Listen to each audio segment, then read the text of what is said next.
How are you, my friend? I'm well. I'm glad to hear it. Very well. I'm happy to feel it getting a little warmer. See it getting warmer. Yeah. You know. Yeah. That's a good clarification. Yeah. Yeah. Well done. Yeah, because it dipped a little cool for me Did for it? being spring. Yeah. Yeah. Those days in Minnesota. Yeah. They're Minnesota.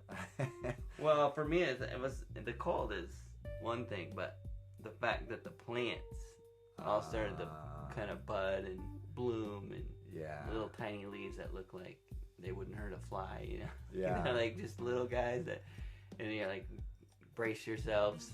Yeah. It's gonna get cold. Yeah. But I don't think it got below freezing, which was. I didn't notice it did. Not like a couple weekends ago when I got 27 or so. Yeah.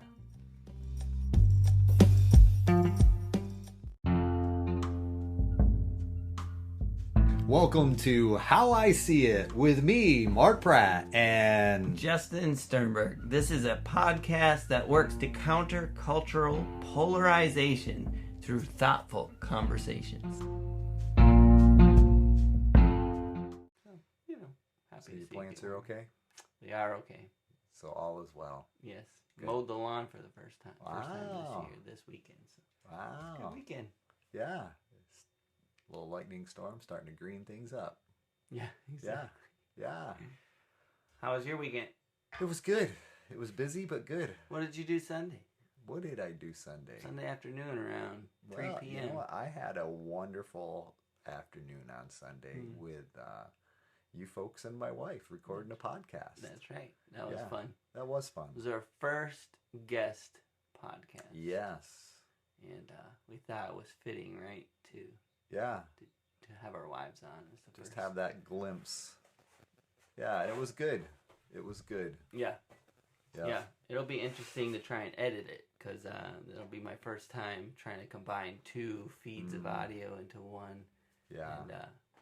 And, I'm no pro at this thing. This is, as you've seen us drop a few clips. Like, this is all a learning curve. But, yeah, it'll be interesting. Our audience will not be surprised that we went over a 60-minute time frame. That's probably, right. So that's the need for the editing is we just went over our typical time frame. our allotted time, and it kicked us off, and we had to restart again. Yeah. That's right. So it turns out there's a 30-minute time limit if you record from the website, Anchor website, and there's an hour time limit if you record from the Anchor app. So now we know both of those things, which is really, really good.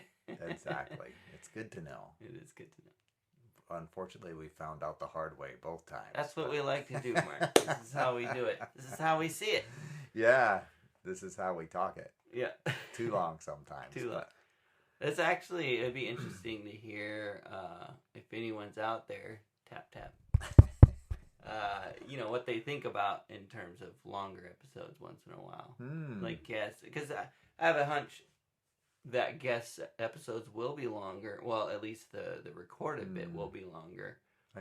Partly because I think it will be difficult to rein a conversation between 3 people or 4 people or whatever into that 40-minute slot. But also, I wouldn't necessarily want to do that because there might be some good stuff that squeaks out at the end or in the beginning or whatever. Once you find your rhythm stuff. Yeah. I think that was kind of what I noticed on Sunday, as the ladies were in here with us, it's foreign. Yeah. And then, it doesn't take long and you find a rhythm, and everybody starts kind of opening up in their, express in their verbalization as well as their, body posture. It was interesting to observe. It felt like when we started. Yeah. Like we were, forcing them to do. Oh yeah. There's kind of this like, what are you making me do? Yes. We're here because we love you, and that's the only reason. Exactly. Which we appreciate. Oh yes, very much so. But I do feel like by the end it was like, we probably need to stop sometime soon, ladies. Like no. Yeah. No, it was good. They were willing to chat, and it was great to have them. So it was. And it was fun as we talked about future episodes, and just kind of that vision type dynamic. That was fun to be able to do and have their input. And, yeah. So it's interesting because even as we talked about the possibility of this week, there was definitely some intrigue. You wanna introduce Mr. Chesterton? Chesterton. As in G.K. Chesterton, right? Yes. So yeah, he was an author. Do you know how much do you know about him? Very little. I read I've read some stuff. Yes. Yeah. And I'll let you go ahead. I mean, there's a lot of correlation with my profession based on his thoughts, but like I say, I can come to those later. Yeah, that's great. Yeah. So he wrote a ton of stuff, but one thing that he wrote was just some quote about a fence, and so someone wrote this article talking about Chesterton's fence, and I'll just, if you don't mind, I'll read this little quote by him in this article. G.K. Chesterton says, "There exists in such a case a certain institution or law, let us say for the sake of simplicity, a fence or gate erected across a road. The more modern type of reformer goes gaily up to it and says, 'I don't see the use of this, let us clear it away.' To which the more intelligent type of reformer will do well to answer, 'If you don't see the use of it, I certainly won't let you clear it away. Go away and think. Then, when you can come back and tell me that you do. Oh my goodness. Then when you come back and tell me that you do see the use of it, I may allow you to destroy it.'" That's some funky language there. Yeah. What's your take on that, Mark? Your first thoughts? Well, I have a good few. I was taken by the fact of his ability to use the fence to represent what he shared about an institution or law.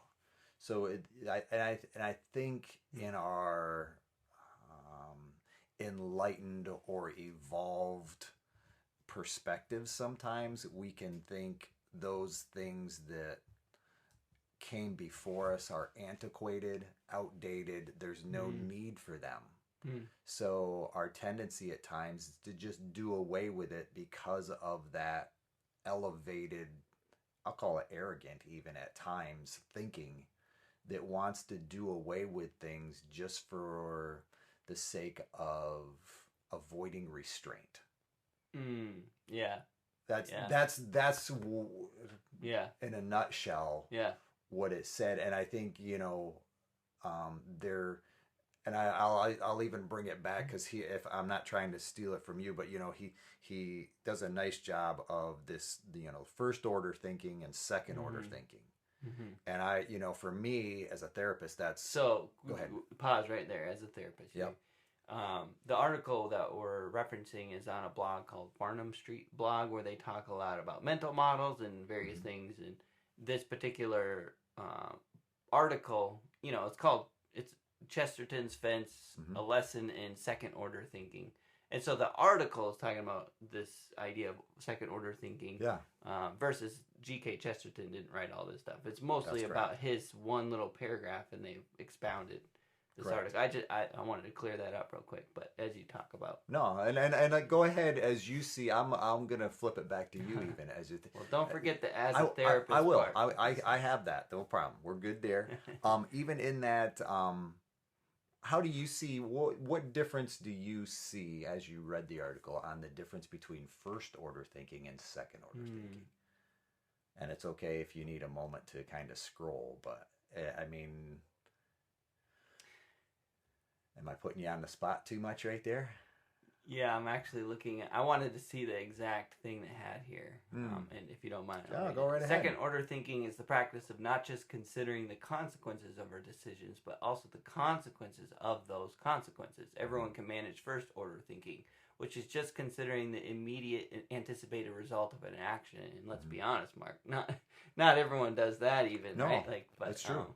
It's simple and quick, usually requiring little effort. By comparison, second order thinking is more complex and time consuming.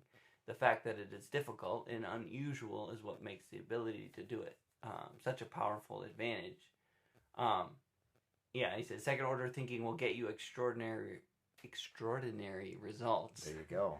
And so will learning to recognize when other people are using that second order thinking, to which they talk about G.K. Chesterton's comments. Right. So I mean, what do I thought that would say it better than what I could say. But essentially it's this idea that I could do a thing in anticipation with of what kind of consequences or every action has an equal and opposite reaction, right? Like, sure. I can anticipate what that bounce back might look like or whatever, but thinking about what that bounce back might cause, right? Like, and then sure. and then that after that, that kind of thinking it through into the future as far as you can, I think can often, like you said, produce much better results. It can be the difference between having a solid relationship with someone at work or them feeling like you're always trying to get ahead. It can be the difference between getting what you want out of your kids. They're obedient, they do what you say, but maybe they fly the coop, so to speak, right? Sure. And because you get what you want in the short term, but you're missing that second order of consequences, right? Of sure. Like, I can demand that they do what I say, I can enforce this thing, but I can't change their heart, and I can't cause them to understand the reason for that. And so second order thinking says, well, I can get my way now, or I can, I guess compromise or whatever, figure out how to communicate this in a way that can deal with those second order consequences. Sure. Yeah. So those are just some of my thoughts off the cuff, since I didn't. No. I think I'll come back to that as a therapist. I mean, and I see them as fairly similar, but we're in my world, we're looking at change. So quite often we'll refer to first order change and second order change. And I think in some ways it's kind of similar, because first order change is typically, okay, if I don't quit this, my wife is going to leave. You follow me? So there's some kind of pressure. It's a singular, dynamic. If I don't quit gambling, let's say, my wife's had it. If I don't stop this, there's this singular pressure that may happen. There's this one consequence. So even for the sake of that one consequence, I may change. But if my addiction is greater than that impetus for change, I may just say, well, I prefer gambling to being married. You follow me? Yeah. And so that would be the first order change that didn't happen. But second order change is that process where I'm able to establish.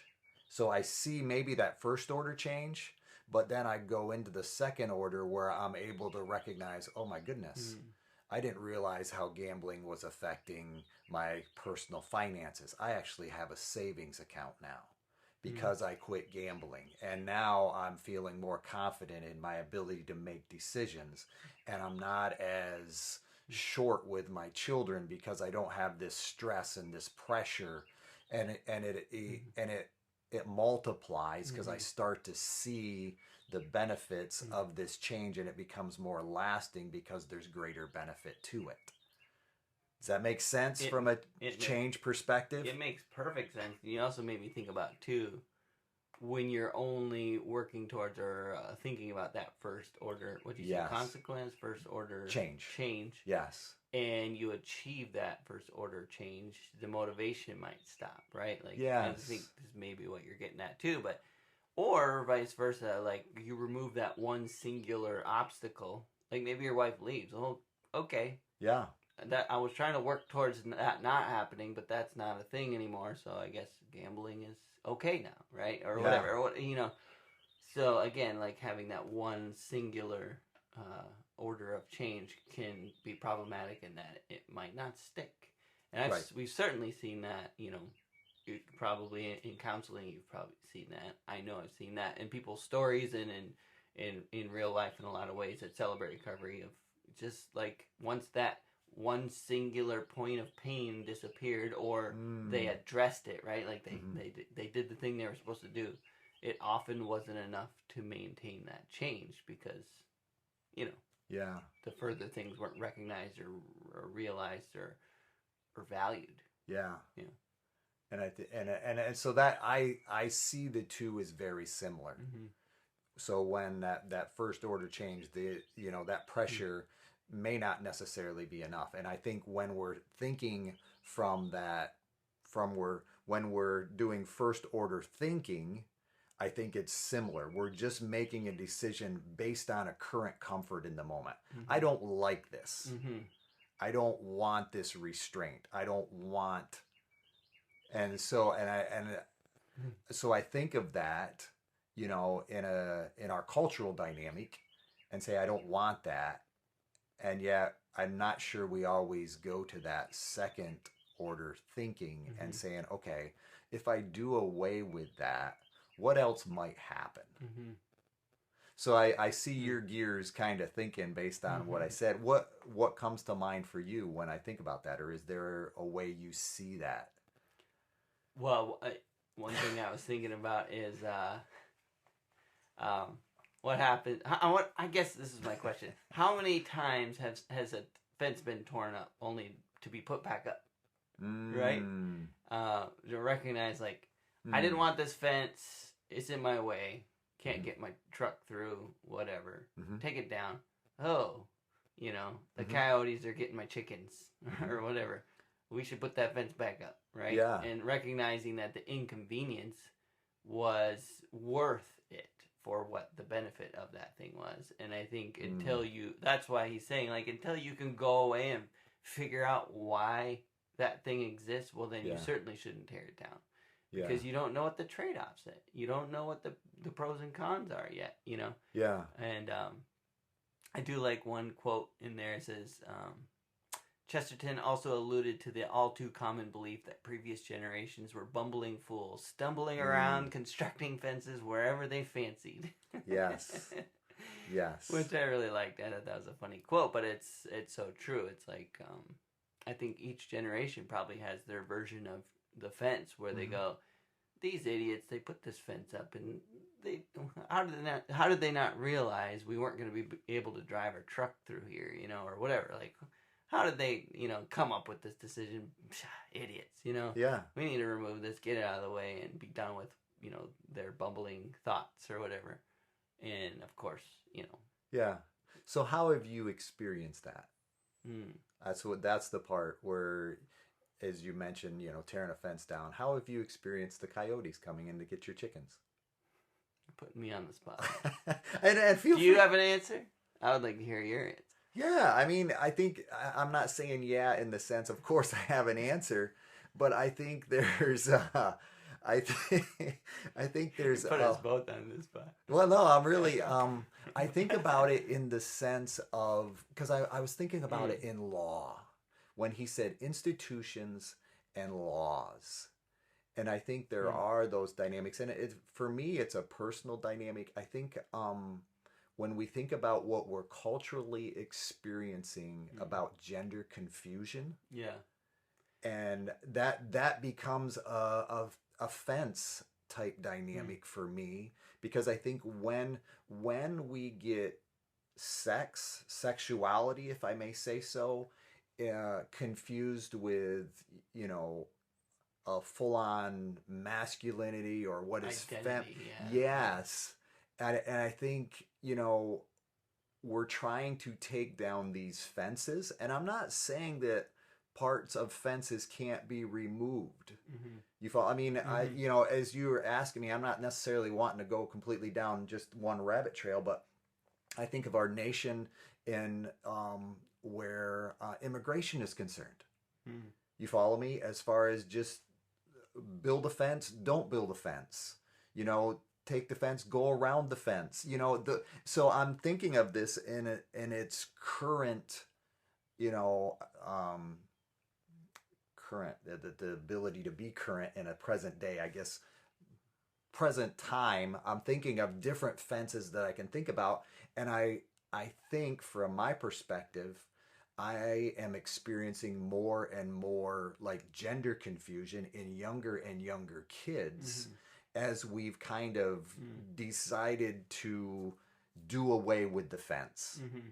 You follow me? And that's those are the kind of things that are coming to my mind. It's not a desire to necessarily go on a soapbox type thing in this, but that is how I see it as far as, you know, this heightened awareness that we need to do away with, you know, him and her and pronouns, you know, that whole confusion and what that how that has a you talked about your daughter going to a dance, you know, and I can recognize that there's certain pressures that go along with each sex, male, female, you know, and I don't want to I want to be careful, right? Because I think when we throw away male and female in general, quite often our desire to do so comes from a confusion regarding femininity or masculinity. You follow me? Yeah, I do. And I'm not, because I think that's where the desire to tear down the fence comes from. Because, you know... Well, because we talked about, you know, a lot of this when we talked about gender a few weeks ago, and essentially there are obviously some, like with every fence, there's inconvenience or there's things about it that can be, why is this fence here, right? Like, that you look at it and go, this is broken, and we shouldn't have it here, or it should be done differently. And, you know, even in gender, we talked about how there are certain way, you know, toxic masculinity, for instance, that you look at it and go, yeah, this is broken, like, and yet to look at it and go, this is broken, therefore we should pull the whole thing out and be done with it. You know, that's kind of what you're baby out with the bathwater type thing. Yeah, exactly. Yeah. I think that's probably another word for Chesterton's fence, right? It's the same idea. Sure. Said a little bit differently. But yeah, so I just, we don't want to give away too much of our gender episode either. That's but it's all good. But still being able to recognize that, and I do think it's an arrogance. That tends to lead to they had it all wrong. If only they knew what I was thinking. And in reality, that is kind of a first order thinking. It's like, you just do this and it's all good. Yeah. When we don't necessarily, and I think, you know, in a lot of things that plague, you know, our government or our society in some ways, you know, that's kind of a fundamental dynamic. We don't always think about it far enough in advance and recognize the ramifications of what we want to do out of convenience. I think I think of, even for me right now, I think of, you know, gas prices. You know, and this isn't a complaint, but I think about it. It's like, I think about our forefathers, and it's like, would they still be paying? Would they be doing something different? You know, because we went up to $4, and now we're excited when it dropped to $3.67. You know, because at least we're not paying $4. Yeah. But in retrospect, months ago we were at $2, but now we're excited to pay $3.67 because it's not $4.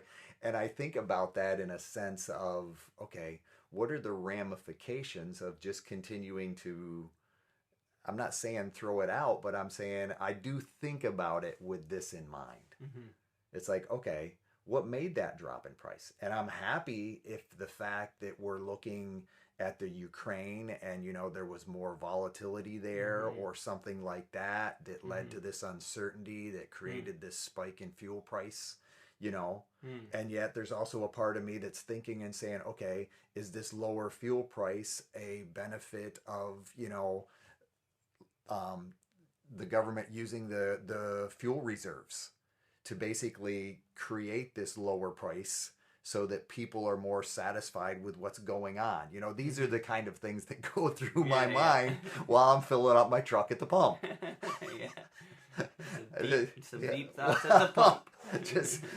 Yes, this is how crazy Mark is, but that's, it's those are the things that I tend to think about. And I'm not saying other people don't have those same thoughts, but I guess that's my desire in this time is to be able to say, okay,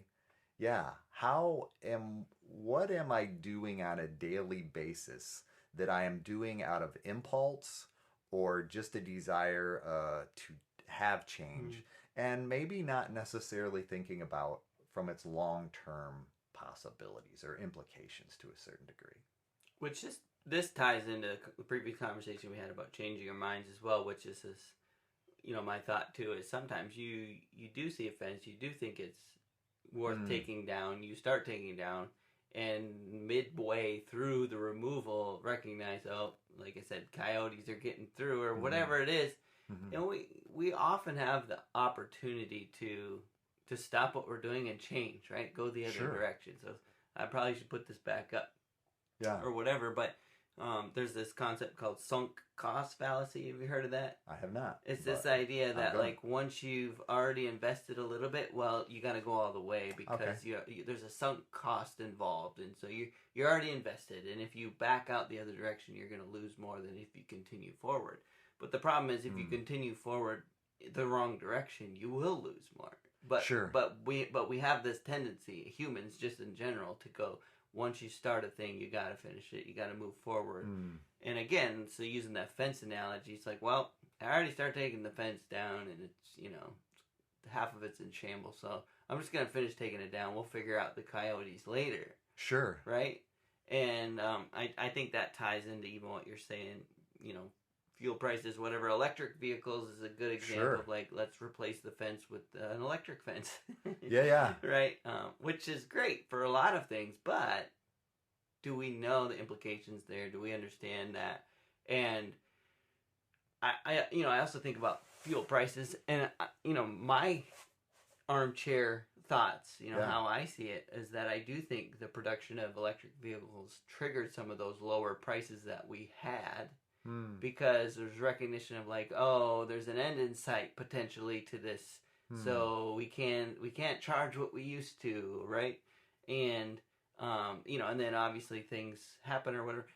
But of course, there's danger there as well in the sense of once we completely shift over, right, to electric vehicles, will all of our waste be gone? I think we will no longer have waste. We will no longer have climate damaging anything, right? Which if you've read anything, there are implications to battery recycling and, all this stuff. Like, there's a lot of issues on that side as well.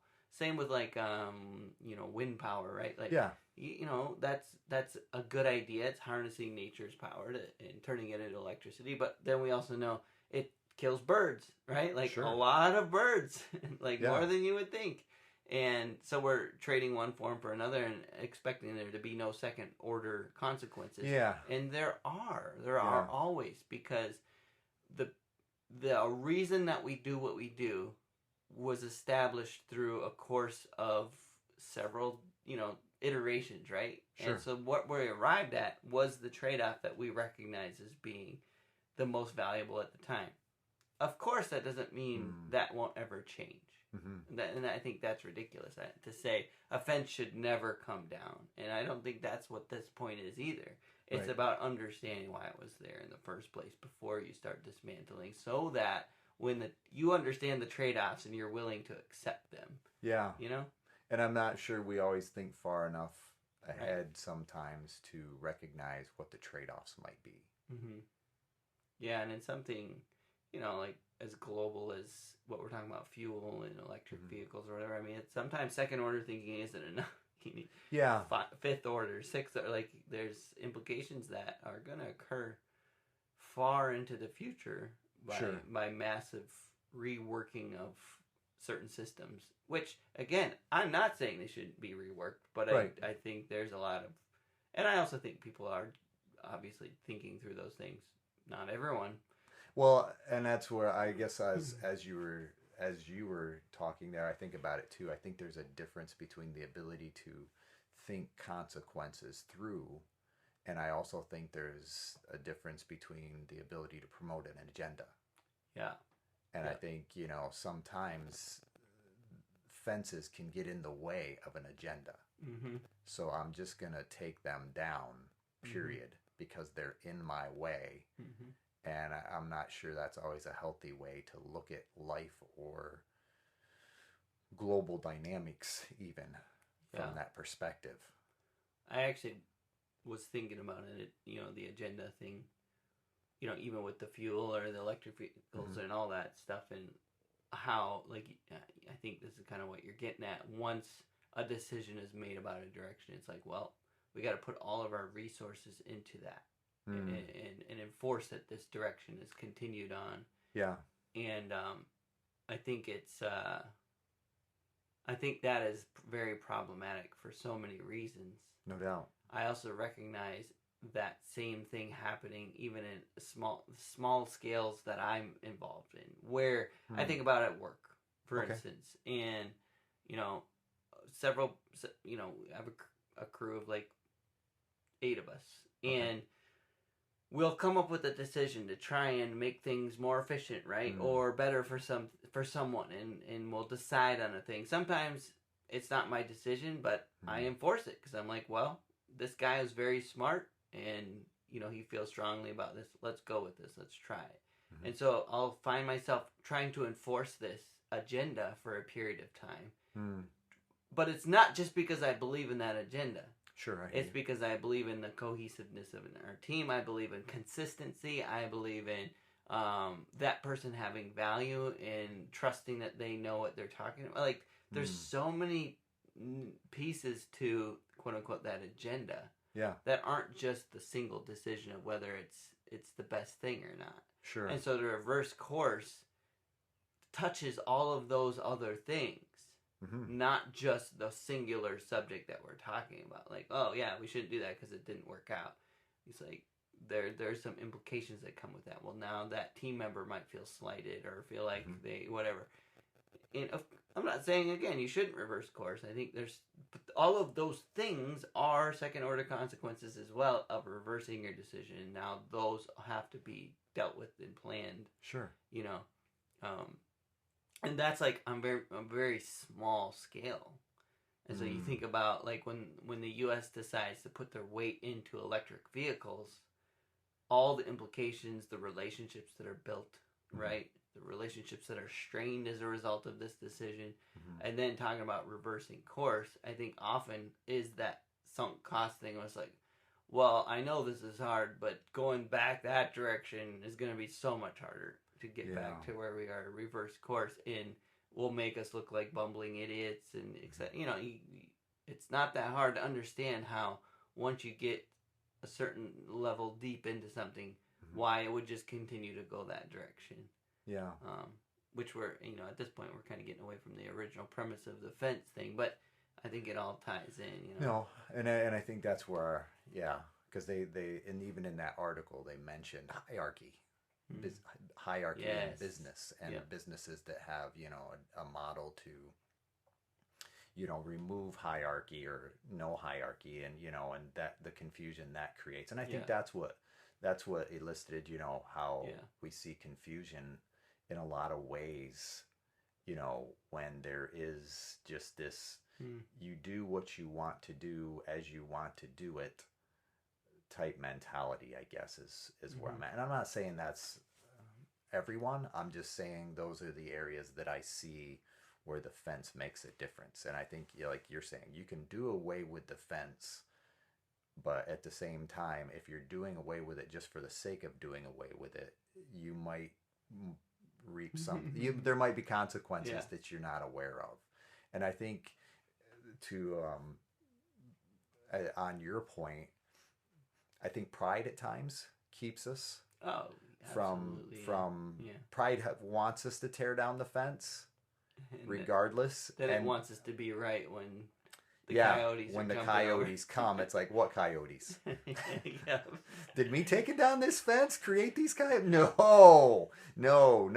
This wasn't my. And I think that's where leadership, and we've talked about that before. I don't want to be redundant, but I think that's where good leadership is able to say, okay, I made a mistake here. I trusted the smart guy. Right. Right. And it didn't go well. Right. But at the same time, that's not to say that he's not a smart guy still. And at the same time, we need to course correct.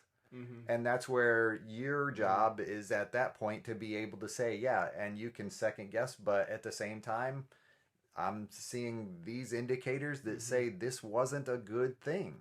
And we can turn back around and we can recognize that, yes, even like you said earlier, you know, maybe the electric car led to some of that. Maybe there was a self-sufficiency factor, you know, as what we produce, you know, we're able to have more control over that, and there's a stability there to where when, you know, world events happen, it doesn't create such a spike. Right. You know, because and I'm not saying it's always about self-confidence, but yet I think that does become a part of it to a certain degree.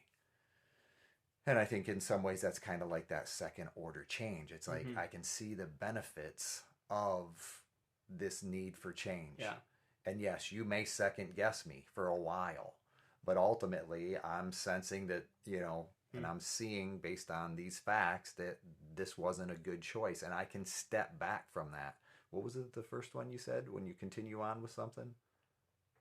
You know, when you continue on with something, even though it was a bad idea, you had a name for that. Yeah. Sunk cost fallacy. Sunk cost fallacy. Yes. Yeah. See, I'm learning from you. But yeah.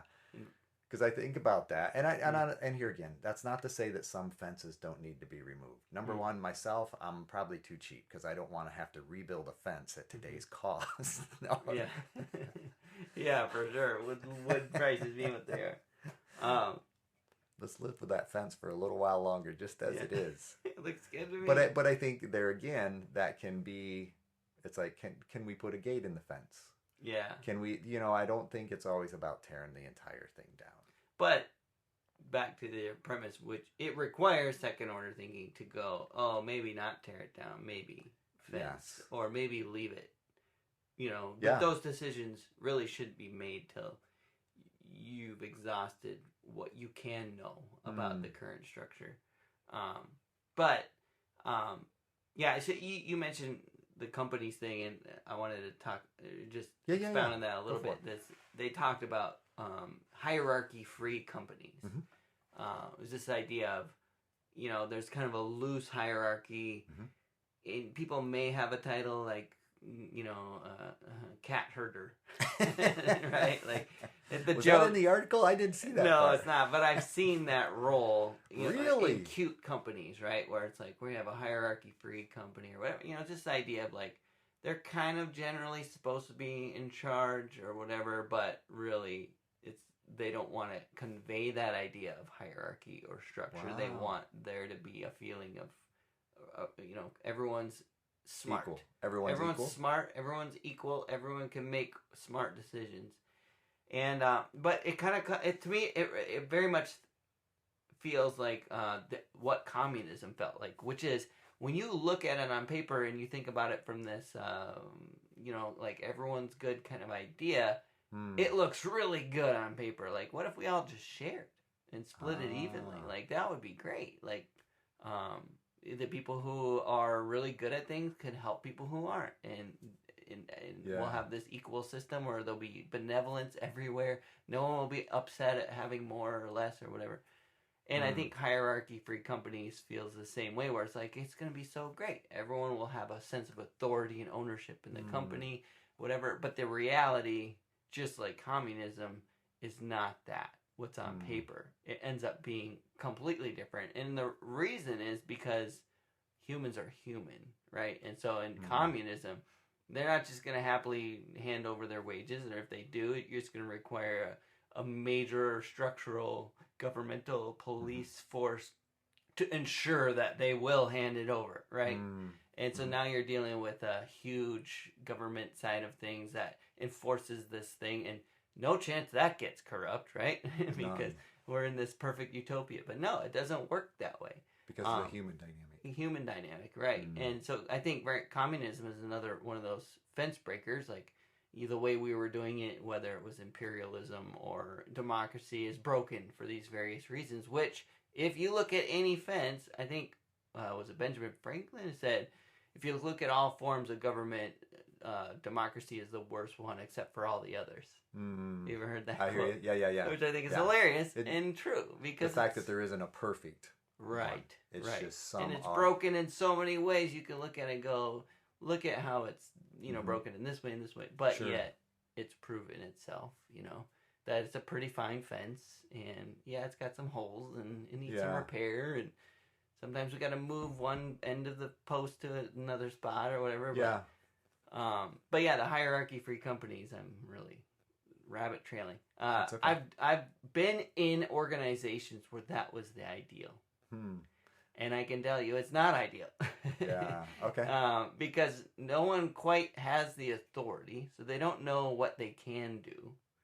And so you're left kind of doing mediocre work, because it's like, I think this is what I'm supposed to do, and there's a little bit of fear at risking yourself, and then there will be some people who do risk themselves and go, put themselves out there, whatever, take authority or whatever, and in some cases they'll benefit from it, like they'll be recognized, and there's some form of hierarchy that kind of still surfaces in that way. And then in some cases they'll be like, no, that was wrong, you shouldn't have done that, and they'll sink back into and there's just, and then when the proverbial crap hits the fan, it's like, well, who's responsible? Well, you usually find out that there's still hierarchy when crap hits the fan. Someone's got to answer for this, right? And a good leadership is someone who answers for when the crap hits the fan, and they protect everyone under them from it. And obviously, there's also bad leadership, which is where, management, you look at the hierarchy and it's a bunch of birds on a triangle, right? And the top bird is crapping on the second row, and the second row is crapping on the third row.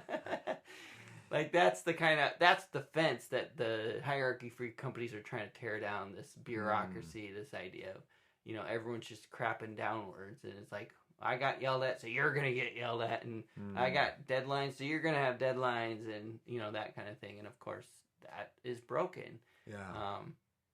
So it's just very interesting. But, again, I've been in part of organizations where I'd much rather know who my boss is. I'd much rather know who I answer to.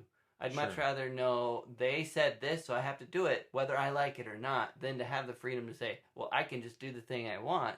But what are I don't necessarily know the consequences, the second order consequences of that decision, right? Anyway. So for you, and I'm thinking about this, is this just comfort based on the generation you grew up in? Hierarchy? Yes. Very potentially, yeah. I mean, it's very possible. Like, that's my fence. Is that what you mean? Well, no, I'm thinking about it in this. Is it possible? And I'm hearing what some individuals might be thinking in my own mind as I'm listening to you. Awesome. Let's say that. And I'm thinking about the individual, possibly a younger individual, that says, well, yeah, that's you're good with hierarchy because that's what you grew up with and you're comfortable with it. He's pouring some coffee. If you hear that sound. Yeah, that's good. But either way, because I'm looking at you and saying, okay, here's a late 30 something that's grown up with a positive dynamic of hierarchy. And I'm saying maybe there's a 25 something out there that's saying, well, that's just because that's what you like and you see it, and you haven't seen the benefits of being a cat herder. Well, I shouldn't use cat herd. I don't necessarily see that as a positive analogy, but this utopian, because I'm hearing everything you're saying as far as it developing complacency. And, there is this confusion that goes along. I think that's why in some cases, and here again, but, I would say, every military movie you watch, that's part of the dynamic, is there is this, we want to take out the leadership because that creates a confusion, but yet there are those leaders that rise up and people will. So I'm just wrestling with that in my own mind as far as that individual, because I'm wrestling with it in that aspect that I'm comfortable with what you're saying too. Yeah. And yet I'm trying to see it from someone's different perspective that sees the value in hierarchy free. Mm-hmm. And I'm not sure I'm convincing myself. I'm being honest with you. But at the same time, go ahead. I see the thoughts. Well, I'm just thinking about as that young 20-something or whether. The hierarchy free means, great, I can be recognized for all the passion and fire I have to... Like, I look at the 39-year-olds and they're kind of leaning back in their chair, and I'm raring to go. Like, they're looking at me saying, you're in leadership, but you're not doing what I would do. Sure. I have so much more fire and passion to produce amazing things than someone who's been around the block, right? Sure. Which I think is true. I think there is this young man's passion that gets squashed in the current hierarchical system. I think what... Teachers come to mind when you say it like that. Okay. You know, a young teacher fresh out of college, you know, has all of the fire to, you know, in some way, I'm not being sarcastic. No, but I know that fire to change the world. Yep. And I'm good. Keep going. And I'm thinking from my own personal experience as well, like being involved with like church from a young age. There was a time where I was like, I'm on fire. I want to shake things up. I feel like we should do things so differently in church, in a certain environment. And I look like, you know, 15 years removed from that person. Mm-hmm. And I'm glad, I'm looking back and going, I'm so glad he wasn't handed the reins. If that makes sense. Now, things would have been lit on fire, and that would have been... There's sometimes fire's good, right? Like, I'm not... Justin's gonna burn the fence down. Exactly. Yeah. And I think there's I think it would be foolish to ignore the benefits in value in fire and in passion and in youth. Mm-hmm. And so often the current system is broken in that way. Yes, I hear you. And I don't know how to solve that. But I don't think tearing the fence down is the way to solve it. Yeah. But I do... It's like one of those things where you recognize that the current system isn't perfect. Yes. And there could be improvements, but... So how do we engender that, you know, that passion in a safe way that doesn't burn the fence down, but also maybe it blazes a path through it in a particular place where we put a gate in, like you said. Yeah. And so that, I think that's the position my younger self is going, give me room to grow. Like, give me room to make these things that you guys don't have the guts to do. You know, it's like, I think in some cases that's true, you know, but again, that passion can be out of control. That passion can be misguided, and it can be missing the second, third order consequence thinking, because you're only looking at the fence and you're angry it's there. It's like, why do you people leave this fence here? Yeah, you know. And I think a lot of times that fence becomes more apparent why it exists the longer you're around the fence. Yeah, you know. And I am here again. This isn't about us and the podcast, but I am reflecting on how I see it makes such a difference there. Yes.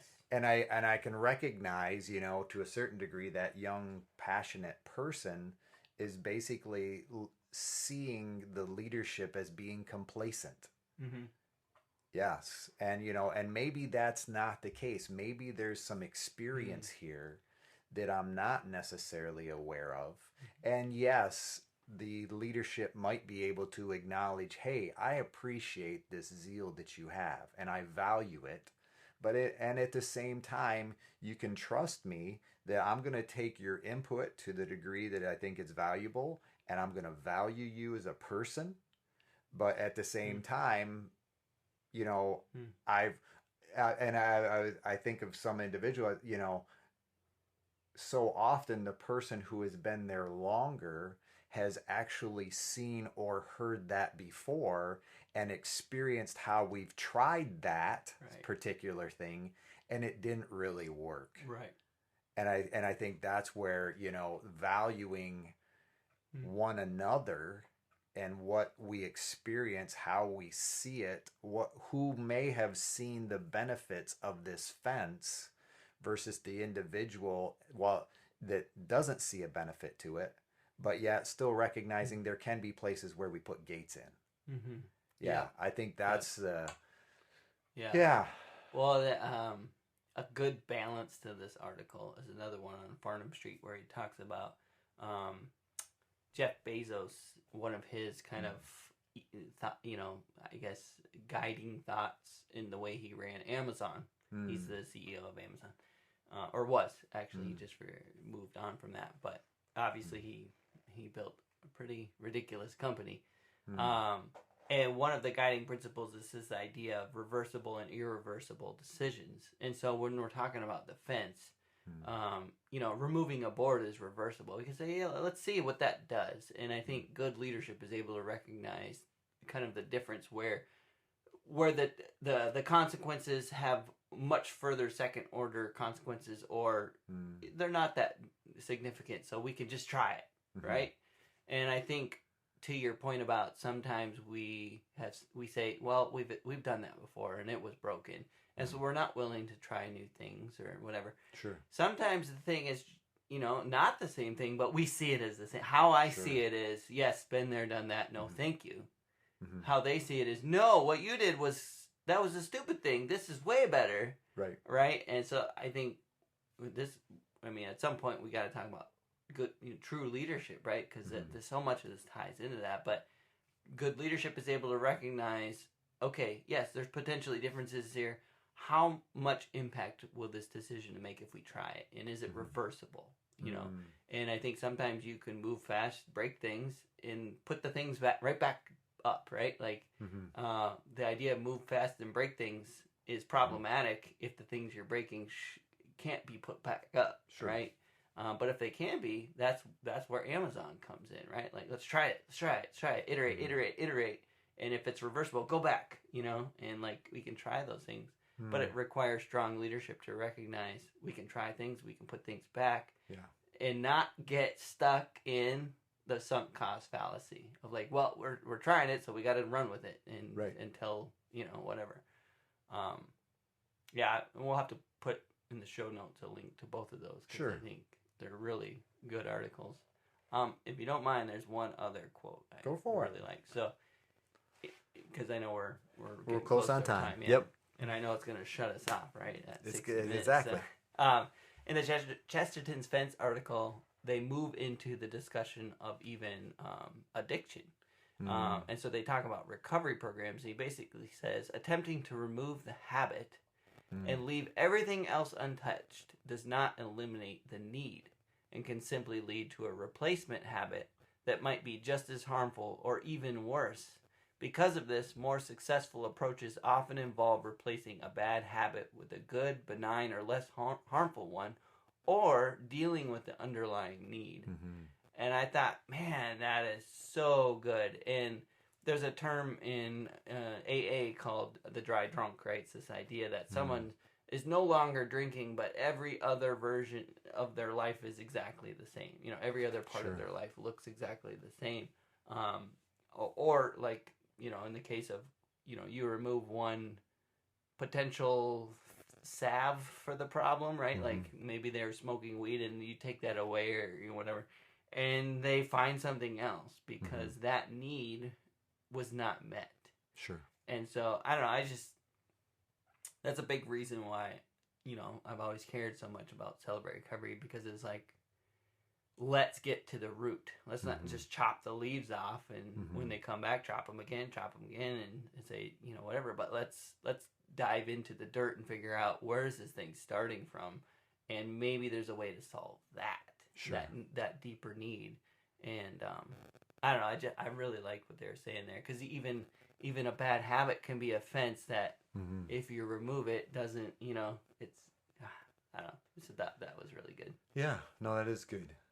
Yeah, the old Barney Fife, nip it in the bud. Comes to mind. Nip it in the bud. Yeah, but go back to the root of where it came from in such a way that says, Yeah. And so it's like going back to the fence analogy. Well, the fence is there because of coyotes. Well, if we could figure out how to control the population of coyotes, maybe the fence wouldn't be necessary, right? Oh, yeah. And so whatever that looks like, maybe they're predators. We did something to remove them, and we can bring them back and get that ecosystem more balanced. And you know what I mean? Like, just an example of going back to the root of the problem and figuring out why the fence is there in the first place. Yeah. And then you can safely remove the fence because the coyotes aren't handled, right? Yeah. No. Yeah. It's good stuff. That's how we see it. That's how I see it. Hey, thank you for listening to our podcast. If you like how I see it, please do all the things that podcasts tell you to do. Subscribe, rate, review, follow us, and or talk nicely about us on social media. If you want to reach out, the email is us@howiseeit.click. Yep, I said .click, as in .click. Please tell your friends about this show, and we'll see you on the next one.